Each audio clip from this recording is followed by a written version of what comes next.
नू कहा था किसानों का करांगे पहले, इन्हें अपने 50,000 हाउस खर्चा था इनका एमएलए विधायकों का, इन्हें अपना लाख कर दिया। अपने लिए मर रहे हैं और किसी के लिए नहीं, जनता के लिए नहीं। मोदी तो अंडानी अंबानी का बस है, वो तो ये किसी के बारे में तो सोचता ही नहीं है। हम किसान हैं, किसान आंदोलन में बैठे थे वहाँ सिंधु बॉर्डर पे, कम से कम 3-4 महीने हम ट्रैक्टर रखा था वहाँ। और फिर वहाँ इसने कुछ भी नहीं दिया, एमएसपी भी नहीं दिया हमारे लिए, नहीं धान का भाव दिया।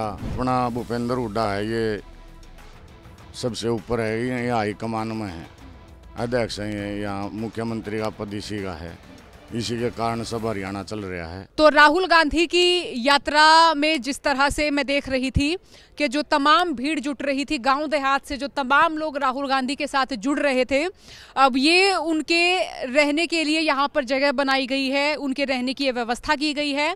शाम को जो तमाम गांव देहात से जो लोग जुड़े राहुल गांधी के साथ, उनके रहने के लिए यहाँ पर करनाल में ये प्रबंध किया गया है। तो मेरे साथ कुछ लोग हैं, उनसे भी हम बात करेंगे कि यात्रा में वो क्यों जुड़े हैं, किस तरह से जुड़े हैं और क्या अनुभव रहा। ताऊ जी, आप बताएं कि यात्रा में आप कब से जुड़े हैं और जुड़ने का क्या आपका उद्देश्य रहा, क्यों जुड़े? हम यात्रा में बहन जी राहुल गांधी से बचपन से ही जुड़े हुए हैं। ये यात्रा का कारण है, हम गरीब मजदूर किसान और ये जो राजनीति फैला रखी है मोदी साहब ने, इसको ख़त्म करना चाह रहे हैं। हम नफरत के बाज़ार में मोहब्बत की दुकान खोलेंगे, राहुल गांधी का कहना है। तो हम इसलिए राहुल गांधी के साथ हैं। मोदी साहब ने तो देख लो, आपने रेल बेच दिया, जहाज बेच दिया, सब कुछ गिरवी रख दिया। तो परेशान, बहुत पब्लिक परेशान कर रखी है, नीचा तबका है बहुत परेशान कर रखा है। ये मोदी तो अंडानी अंबानी का बस है, वो तो ये किसी के बारे में तो सोचता ही नहीं है। तो ये घर से निकलना और फिर जो है इतनी ठंड में ठुठुरते हुए यहाँ पर बैठना, सारा दिन पैदल चलना, तो आपको लगता नहीं है कि हम क्यों कर रहे हैं ये सब? वे संघर्ष कर रहे हैं पूरा राहुल के लिए, सरकार बदलने के लिए। हम किसान हैं, किसान आंदोलन में बैठे थे वहाँ सिंधु बॉर्डर पे, कम से कम 3-4 महीने हम ट्रैक्टर रखा था वहाँ। और फिर वहाँ इसने कुछ भी नहीं दिया, एमएसपी भी नहीं दिया हमारे लिए, नहीं धान का भाव दिया। हुड्डा की सरकार में था 4,500 का भाव तो धान का, अब तक इन 4,500 का भाव नहीं हुआ है। 10 साल हो लिए, महंगाई इतनी कर दी, डीएपी का कट्टा दूना कर दिया। हमारी और तो क्या होगाई होती है ना नहर का पानी की, वो भी दुगुनी कर दी। इन्होंने अपना पहले नू कहा था किसानों का करांगे पहले, इन्हें अपने 50,000 हाउस खर्चा था इनका एमएलए विधायकों का, इन्हें अपना लाख कर दिया।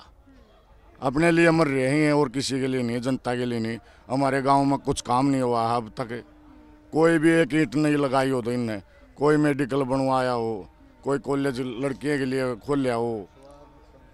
हमारा 9-10 हज़ार वोटों का गाँव है, और उसमें कॉलेज चाहिए लड़कियाँ, वो भी नहीं बनवाया अब तक। तो ये घनी समस्या है, जो हर एक समस्या इन्हें कर रखी है। और जितने भी है कुआं, ये आधार कार्ड बनवाओ, कुआं फैमिली आईडी बनवाओ। हम किसान काम करेंगे, कुआं तहसील में चक्कर काटते रहेंगे। अगला कहते हैं कल आइयो, फिर परसों आइयो, एक हफ्ता में 1 कार्ड बना है, उसमें भी करोड़ों रुपया कमा लेते हैं। अच्छा, तो इस यात्रा में मैं ये भी देख रही हूँ कि जो लोग जुड़ रहे हैं, सवाल ये उठ रहा है कि हरियाणा में क्या वो भूपेंद्र हुड्डा के एरिया से ही हैं? आपने देखा कि अलग अलग एरिया के भी लोग थे, किसान थे? चलो हरियाणा में तो नू है, ये अपना भूपेंद्र हुड्डा है, ये सबसे ऊपर है, ये हाई कमान में है, अध्यक्ष है, ये यहाँ मुख्यमंत्री का पद इसी का है, इसी के कारण सब हरियाणा चल रहा है। कहीं भी हमने देखा जागे, जींद में भी देखा जागे, कई जगह गए हमने, ऊपर बयानी साइड भी, करनाल में भी और भी, सारा हरियाणा में भूपेंद्र सिंह हुड्डा के लिए सब आदमी भावुक हैं। तो यात्रा में अलग अलग जिलों के लोग जुड़ रहे हैं? हाँ बहन जी, पूरा हरियाणा से लोग जुड़े हुए हैं, बिल्कुल मेवात से लेकर वहाँ फतेहाबाद से लेकर पंजाब बॉर्डर, राजस्थान बॉर्डर लगा लो, यूपी बॉर्डर लगा लो, सभी जगह के लोग साथ में भूपेंद्र सिंह हुड्डा के, भाई दीपेंद्र हुड्डा के।